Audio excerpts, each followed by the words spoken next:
Hi, I'm Virginia, and I've been a medical copywriter and video content creator since 2020. And before that, I was a pharmacist for about 6 or 7 years in London. So in this video, we're going to be talking about the difference between medical writing and medical copywriting. So I have gone into medical copywriting because it's more creative. I get an opportunity to do storytelling. I also get the opportunity to create things like writing scripts, videos, and also social media posts. And medical copywriting is really persuasive writing. So I'm trying to convince the reader to do something. So this could be to book an appointment, make a donation, buy something, or maybe sign up to an email newsletter, for example, or maybe sign up to attend a webinar. And the great thing about medical copywriting is that you are directing the reader somewhere. And usually at the end, you'll have something like a call to action, also known as a CTA.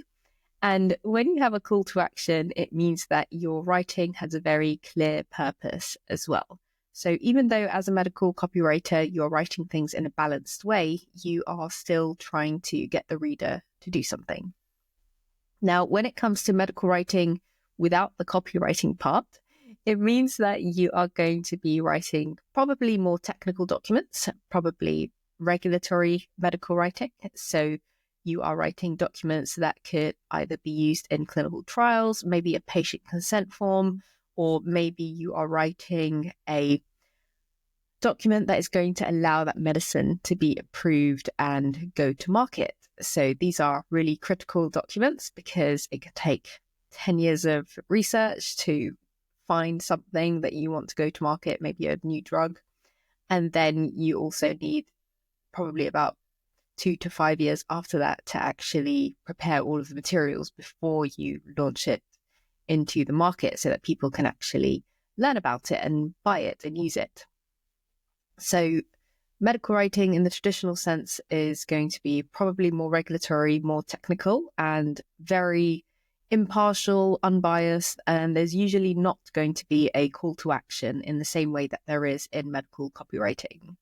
So why did I choose to get into medical copywriting?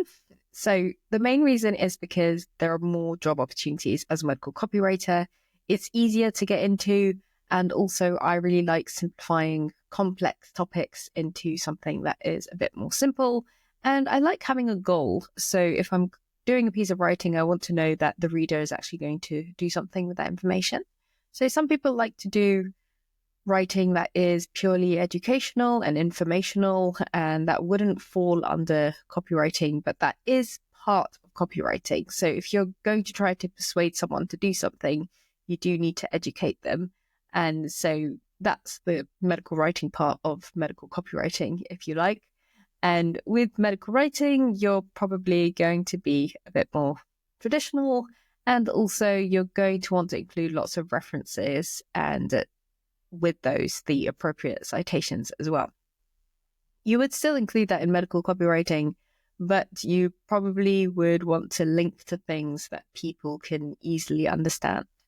And I would also say that medical copywriting probably is more flexible in terms of your career. So if you are writing, let's say, slide decks as a medical writer, and they're going to be used at a conference, then that's going to be quite technical, and probably a copywriter will take that piece of medical writing and actually repurpose it to create something else, maybe like a social media post.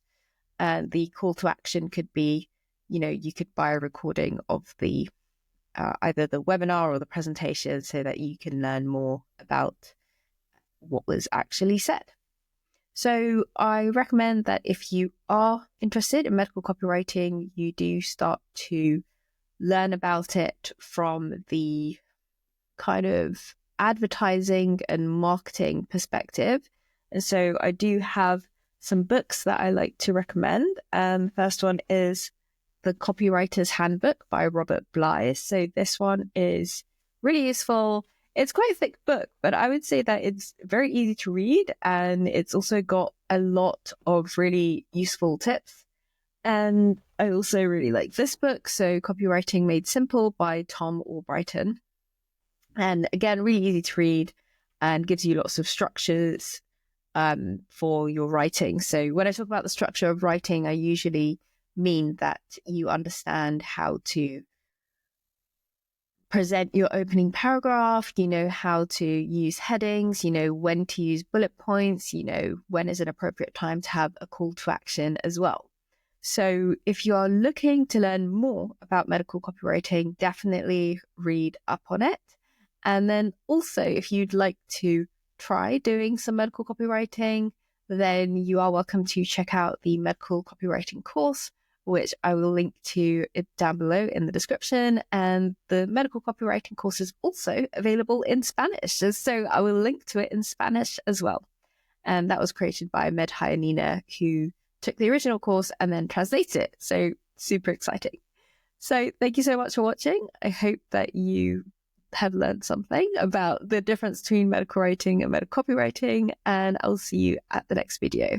If you have any questions, feel free to drop them down in the comment section below. Bye.